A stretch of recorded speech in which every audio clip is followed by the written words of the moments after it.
তোমার স্বামী বিদেশ যাবে তাই তোমার টাকার প্রয়োজন, তাই তো? তাহলে শোনো, আমি তোমার সাথে একটি কাজ করতে চাই। যদি তুমি আমার সাথে এই কাজটি করো, তাহলে আমি তোমাকে টাকা ধার দেব। আমি বললাম, কি কাজ দেবরজি? হঠাৎ দেবরজি আমাকে ধাক্কা মেরে ফেলে দিল। তারপর দেবরজি আমার সাথে যা করল তা শুনলে বন্ধুরা, তোমাদের মাথা গরম হয়ে যাবে এবং তোমরা কাজ করতে বাধ্য হয়ে যাবে। তাহলে চলুন বন্ধুরা, গল্পটি শুরু করি। গল্পটি শুরু করার আগে বন্ধুরা, তোমাদের নিকট আমার বিশেষ অনুরোধ, দয়া করে তোমরা আমার চ্যানেলটি সাবস্ক্রাইব করে আমাকে সাপোর্ট করবা। হ্যালো বন্ধুরা, আমি পরিমণি, আমার বিয়ে হয়েছে 5 বছর হয়েছে। বন্ধুরা, আমার স্বামী একজন কাঠমিস্ত্রি। সে যে পরিমাণ টাকা ইনকাম করে, কাঠমিস্ত্রির কাজ করে, তা দিয়ে আমাদের সংসার চলে না। আমাদের অভাবের সংসার। তারপরও চিন্তা করলাম, আমার স্বামীকে আমি বিদেশ পাঠিয়ে দিব, যাতে করে আমাদের ফ্যামিলি সচ্ছল হতে পারে।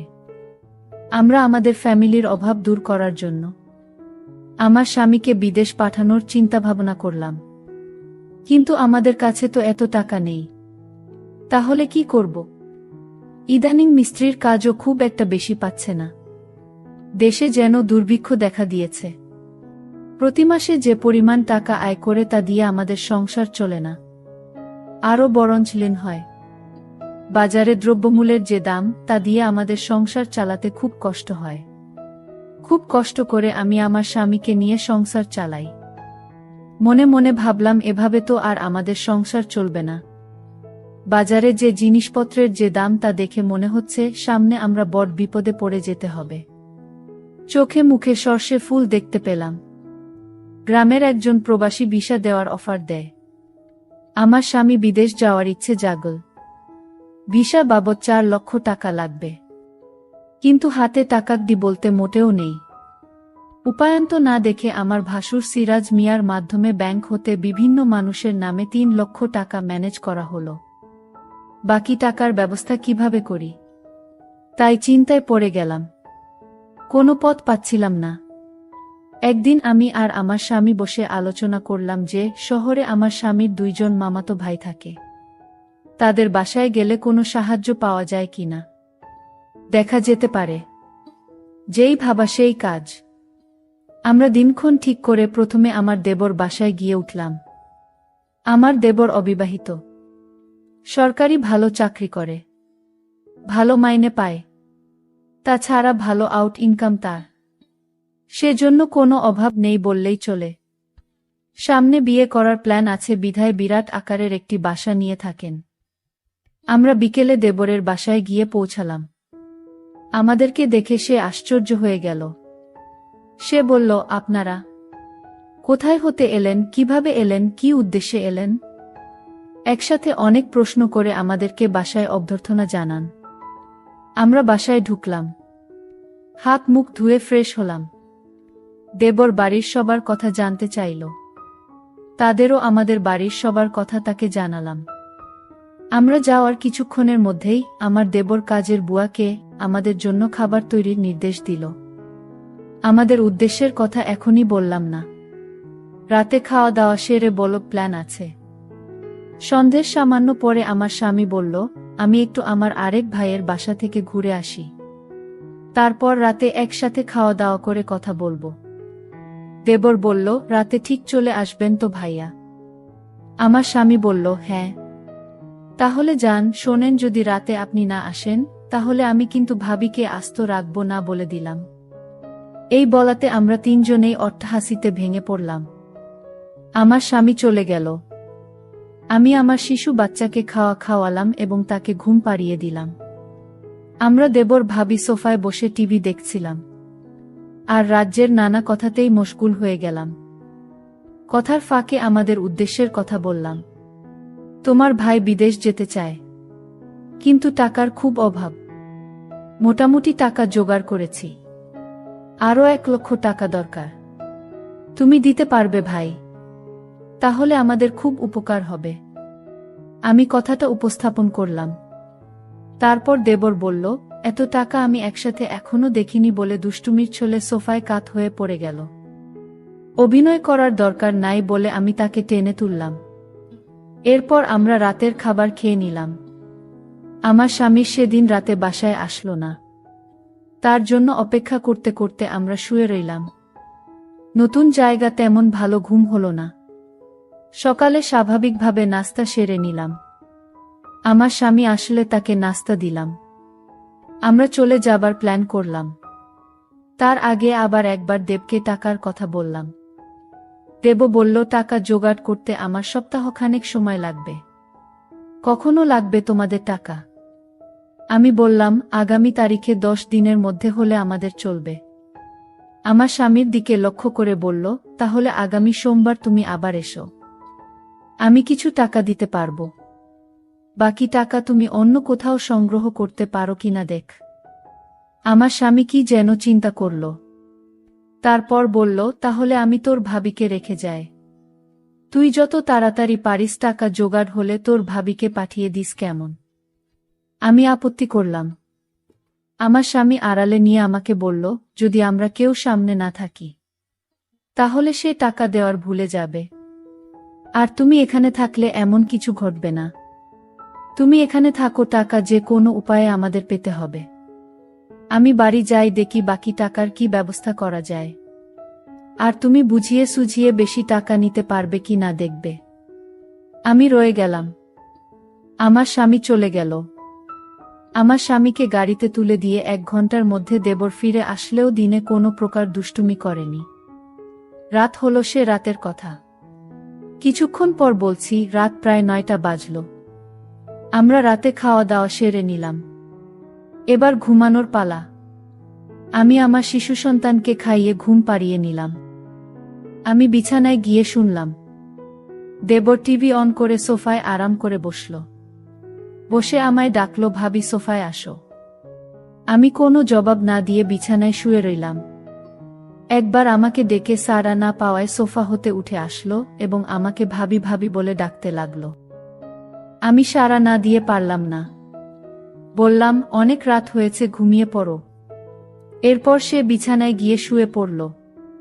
কতক্ষণ ঘুমালাম জানি না কেন আমার ঘুম ভেঙে গেল। আমার ঘুম ভাঙ্গার আমি দেখতে পেলাম আমার সব কিছু কেমন যেন এলোমেলো হয়ে আছে। মনে হচ্ছে অনেক বড় কিছু হয়ে গেছে আমার সাথে। বুঝতে পারলাম না ঘুমের মধ্যে কি ঘটনা ঘটে গেছে। মনে হচ্ছে আমার সাথে কেউ অন্য রকম কিছু করেছে। ভাবলাম আর থাকবো না, চলে যাব। আর আমার সাথে যে রাতে এইরকম হয়েছে তা আমি আমার দেবরকে কোনোভাবেই বুঝতে দেই নাই। না বোঝার ভান করলাম। তারপর সকালে নাস্তা খেলাম। মনে মনে ভাবলাম এখান থেকে চলে যাব। ঠিক সেই সময় আমার মনে পড়ল, এভাবে চলে গেলে স্বামীর টাকা জোগাড় হবে কিভাবে। নানান কথা ভাবতে ভাবতে সকাল 9টা বেজে গেল। আমার দেবর অফিসে যাবার জন্য প্রস্তুতি নিল। কিছুক্ষণ পর আমার দেবর অফিসে চলে গেল। আমি একা একা বাসায় বসে বসে টিভি দেখছিলাম আর আমার দেবর কখন আসবে তার পথ চেয়ে বসে রইলাম। অফিসে চলে যাওয়ার পর আমি সম্পূর্ণ একা বসে বসে টিভি দেখছিলাম। হঠাৎ দরজায় কড়া নাড়ল। দরজার পাশে গিয়ে জিজ্ঞেস করলাম, কে বাহির হতে জবাব এলো। আমি কাজের বুয়া, তাই দরজা খুলে দিলাম। বুয়া পাক শাক সব শেষ করে আমার কাজ হয়ে গেছে বলে বিদায় নিয়ে চলে গেল। আমি আবার টিভি দেখায় মগ্ন হলাম। বেলা প্রায় 1টা বাজল। আমি স্নান করার জন্য প্রস্তুতি নিলাম। এমন সময় মোবাইলে বেজে উঠল। দৌড়ে গিয়ে রিসিভ করলাম। ওপার হতে আমার দেবর বলতে লাগল, ভাবি আমি একজন 10,000 টাকা তোমাকে দিয়ে যাবে, তুমি টাকাটা রেখে দিওয়। লোকটা আমার খুব আপন। একটু ভালো করে মেহমানদারি করবেন। চা নাস্তা যা চায় তা দেবেন।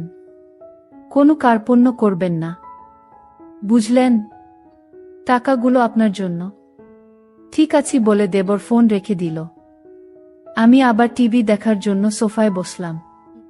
টিভিতে একটা ইংলিশ সিনেমা চলছে। এমন সময় দরজায় কড়া নাড়ার শব্দ হলো। দরজা খুলে দিলাম। একই দেখছি সম্পূর্ণ এক নিগ্রো মানুষ, প্রায় 6 ফুট লম্বা। হাতের আঙুলগুলো যেন আমাদের বাঙালিদের হাতের বাহুর মতো। যেমন লম্বা তেমনি হ্যান্ডসাম। লোকটি বাংলায় বলল, আসতে পারি ভাবি? আমি হেসে বললাম, হ্যাঁ আসুন। লোকটি সরাসরি সোফায় গিয়ে বসল।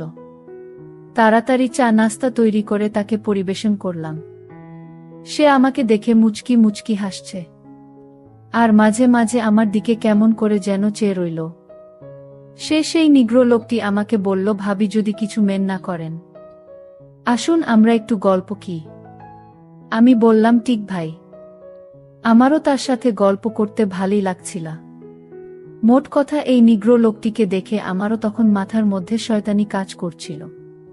মনে মনে ভাবলাম, ওই হালারটা যে শক্তি, আজকে আমি একটু বিদেশিদের হাতে খাবো, দেখেব তারা কেমন পারে। আর তাছাড়া আমার স্বামীটা একেবারেই দুর্বল, তাই তাকে দেখে আমার খুব ইচ্ছা হলো।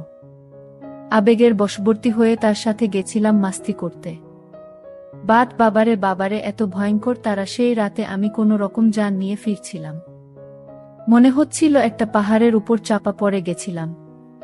সে তার কাজ করে আমার হাতে 10,000 টাকা আমার হাতে গুজে দিল। আমার খাতিরদারি তার নাকি বেশ ভালো লেগেছে। বিদায়ের সময় আমার কান্না এসে গেল। সে আমাকে বলল, কেঁদো না, যদি সম্ভব হয় আমি আবার একবার আসব। তার চলে যাওয়ার পথে এক দৃষ্টিতে তাকিয়ে রইলাম। ভাবলাম সে যদি আমাকে সাথে নিয়ে নিত। বিকাল বেলায় আমার দেবর অফিস হতে ফিরে এসে লোকটির কথা জানতে চাইল, টাকা দিয়েছে কিনা। বললাম, হ্যাঁ দিয়েছে। আমার দেব আশ্চর্য হয়ে আবার জানতে চাইলেন, তাহলে দিয়েছে? আমি বললাম, হ্যাঁ দিয়েছে। তো এতে আশ্চর্য হওয়ার কি আছে? আমার দেবর হেসে উঠে বলল, এমনি এমনি দেওয়ার কথা ছিল না। আমি কোনো কথা না বলে চুপ হয়ে রইলাম। আমার নীরবতাই সে যা বোঝার বুঝে গেল। আমাকে বলল, ভাবি, দুনিয়াটা বড়ই কঠিন।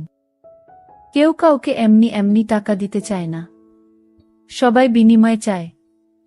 ভাবি, আপনার তো টাকা দরকার, আমি আপনাকে টাকা দেবার সব ব্যবস্থা করব।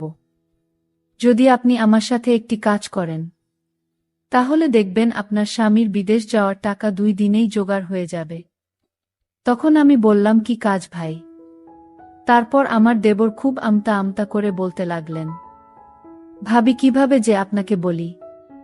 তারপরও বলছি, যেহেতু আপনার টাকার খুবই প্রয়োজন, তো ভাবি যদি আপনি আমার সাথে, মানে আমি যেভাবে বলি সেইভাবে বেশ কিছুদিন কাজ করেন, তাহলে আপনি অনেক টাকা পেয়ে যাবেন।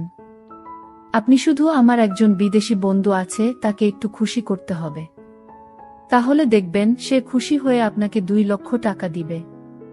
গতকালকে সে আমার মোবাইলে আপনার ছবি দেখেছে। আপনার ছবি দেখে আপনাকে উনার খুব পছন্দ হয়েছে। এখন আপনি যদি আমাকে সম্মতি দেন, তাহলে আমি তার সাথে কথা বলতে পারি।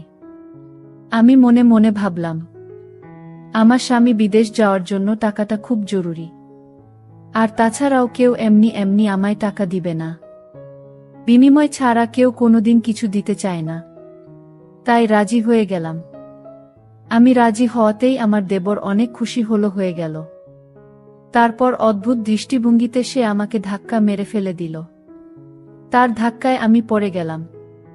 তারপর সে আমাকে কিছু একটা অন্যরকম আচরণ করা শুরু করল। আমিও কিছু বুঝেও না বোঝার ভান করলাম, কারণ আমার টাকাটা প্রয়োজন। আর এই সময়ে তার এই প্রস্তাবটা আমার কাছে খুব ভালো লাগলো। টাকাটা না পেলে হয়তো আমার স্বামী বিদেশ যেতে পারবে না, তাই আমি তার সাথে কাজ করতে বাধ্য হলাম। সারারাত কাজ করার পর সকাল হলো। সকলে সে আর আমি নাস্তা করলাম। তারপর দেবর আমাকে বলল, ভাবি আপনি প্রস্তুতি থাকবেন, আজকে আমি আর আমার বন্ধুকে নিয়ে আসব। বাড়িতে একটা ছোটখাটো পার্টি হবে, আপনি খুব সাজুগুজো হয়ে থাকবেন। আমি বললাম, ঠিক আছে। তারপর আমার দেবর অফিস থেকে ফেরার সময় তার বন্ধু মিস্টার টিকলুকে নিয়ে বাসায় আসলো। ওমাগো, দেখতে একেবারে গিগ্রোদের মতো, অনেক হ্যান্ডসাম, দেখতে একবারে কালো কিটকিটে। আমি বললাম, ওমাগো, তার সাথে যদি আমি যাই, তাহলে তো আমি শেষ হয়ে যাব। যাই হোক, তারপরেও আমাকে যেতে হবে, কারণ তার সাথে যদি যাই, তাহলে সে আমাকে অনেক অর্থ দিবে, যা দিয়ে আমি আমার স্বামীকে বিদেশ পাঠাতে পারব। যাই হোক, সে রাতে পার্টিতে অনেক নাচ গান করলাম, যার ফলে মনটা অনেক ভালো হয়ে গেল। রাত যখন গভীর হলো তখন দেখি সে ওই কালো লোকটা কি যেন কাচ্ছে। তারপর আমাকে বলল, কি ভাবি, খাবেন নাকি? আমি বললাম, টিকলু ভাই, কি এটা? সে বলল, অনেক মজার একটা জিনিস, খেয়েই দেখেন না। তারপর ওইটা খাওয়ার পর আমি যেন পাগল হয়ে গেলাম। অন্যরকম একটা সুখের প্রয়োজন মনে হলো। বন্ধুরা, তারপর এই কালো কুচকুচে লোকটা আমার সাথে এক অন্যরকম আচরণ করা শুরু করল। আমিও তার কথায় সায় দিতে থাকলাম। কি বলবো বন্ধুরা, মানুষেরটা এত পাওয়ারফুল হয় না। মনে হচ্ছিল যেন হিংস্র কোনো জানোয়ারের আক্রমণে পড়েছি। দিনটি ছিল আমার কাছে অনেক বিষাদময়, যদিও অনেক কষ্ট হয়েছিল, কিন্তু সবচেয়ে বড় কথা